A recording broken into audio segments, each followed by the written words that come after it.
Okay, the last thing I want to talk about in Chapter 3 is that many have proposed that the origins of a lot of psychopathology in humans is because of Pavlovian conditioning.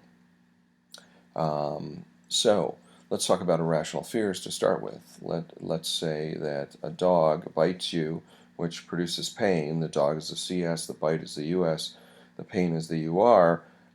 It doesn't seem to be very outlandish to think that a dog might elicit fear in children. We might say that's an irrational fear because if we didn't know that this child had been bit in the past or something like that, that might happen. There's many irrational fears that could be conditioned to, or what we would call irrational, to neutral stimuli that may seem a little bit weird. Post-traumatic stress disorder is often thought of as it could be a single trial sort of conditioning situation. We're also going to talk heavily about withdrawal and cravings associated with drug use. Those seem to be conditioned responses as well. But if we think that that's true, and this is sort of a separate question in the prep guide, but it's a related question, is about what we call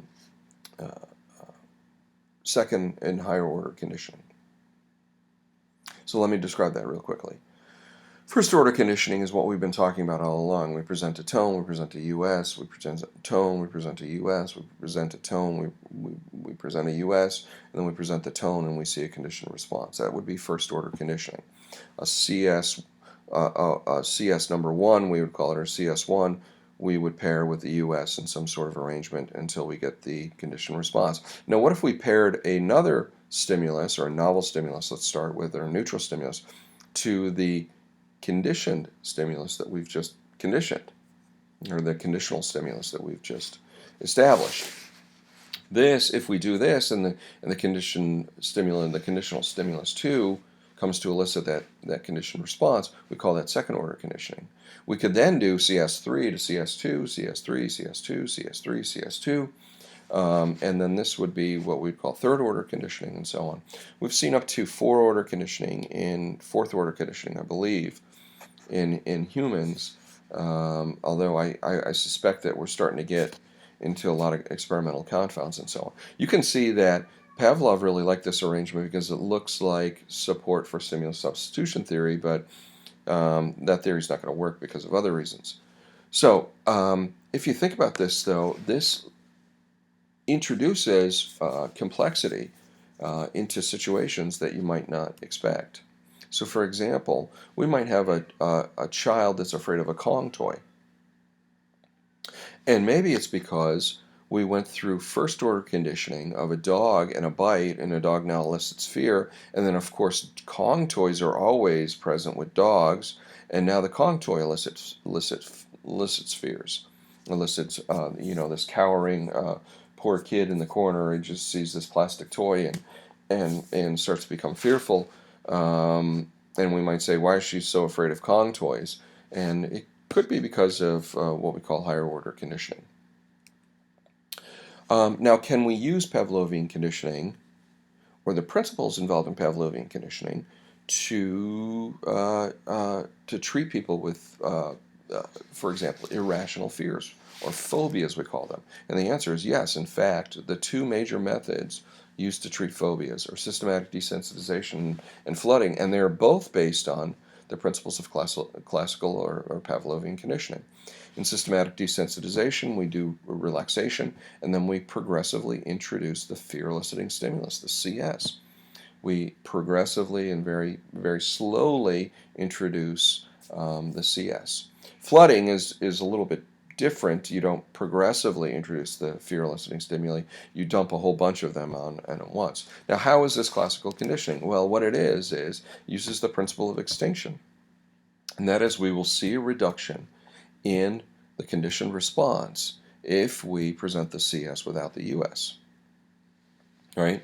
So extinction is presenting the CS without the US, and what we see is, over time, if we do this, we see a reduction in the conditioned response. Now, You can also produce extinction by presenting the US alone without the CS, but we don't want to do that. I mean, if we have a child who's afraid of dogs because she's been bitten in the past, we don't want to bite her. That would be the US. That doesn't make any sense. It's unethical. What we'd want to present is a dog that doesn't bite her, or maybe we want to progressively introduce the dog during a relaxed state. So systematic desensitization is we do relaxation training, we get the person really relaxed. If they're fearful of dogs, then we maybe talk to them about imagining a dog, and the minute they start to experience discomfort or fear, we stop the session, we move on.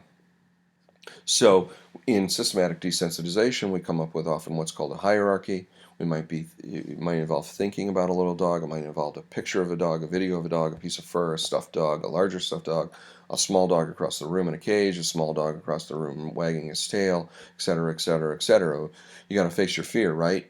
That's what we do in systematic desensitization. It is Pavlovian extinction, is what it is. And the relaxed state just facilitates this a little bit better. Now, the problem with this is that escaping from the dog also relieves anxiety or fear. Thus, it reinforces the fear or reinforces the escape. We're going to talk about this a lot later in operant conditioning, but it is a principle that's very interesting, and that is that classical conditioning can potentiate certain events as powerful consequences. And we're going to talk about those powerful consequences. Escape from your fear can be a powerful reinforcer. We can also use classical conditioning not only as a method of understanding why someone might be fearful, we can also use it as a therapeutic tool. So many of you, there was one example on the wiki which was great, an example of aversive counter-conditioning, and that is a smoker wanted to stop smoking, and so when he felt like having a smoke, he would smell a rotten jar of mayonnaise or something like that. What we do is that we make stimuli that are sought or desired. CS is for pain, fear, anxiety, etc. What that means is we develop an unpleasant conditioned response to stimuli associated with an undesirable behavior, but engaged in. What we might do is what we've studied this, and these are two very, very, very, very super effective methods for treating alcohol abuse and pedophilia, is that we've given alcoholics medicine that when they drink alcohol, they'll get violently ill. Pedophiles, we've used aversive counter-conditioning as a tool as well. We show them pictures of, graphic images of children or whatever, and then we shock them. These are two really, really effective methods at treating alcoholism and pedophilia. So why haven't we cured all the alcoholics and all the pedophiles in our world?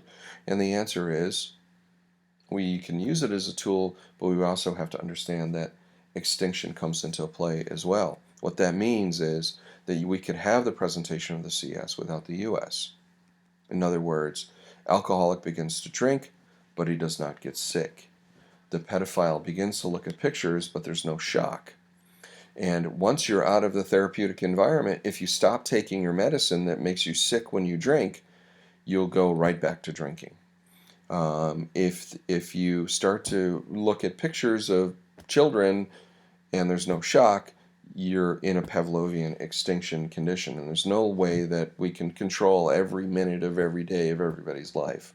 In the therapy situation, we might be able to. In the institution, we might be able to. In the hospital, we might be able to. But once they leave that, they're in extinction. We're right back where we started. So aversive counter-conditioning, while really effective, has to be applied. It has to be applied every time, every instance, and that's the trouble. It's just impossible to do. Okay, that's it for the review of the lecture. I'll be looking at the wiki and make some comments in green, so take a look at that. And if you have any questions, don't hesitate to email me. Talk to you soon. Bye.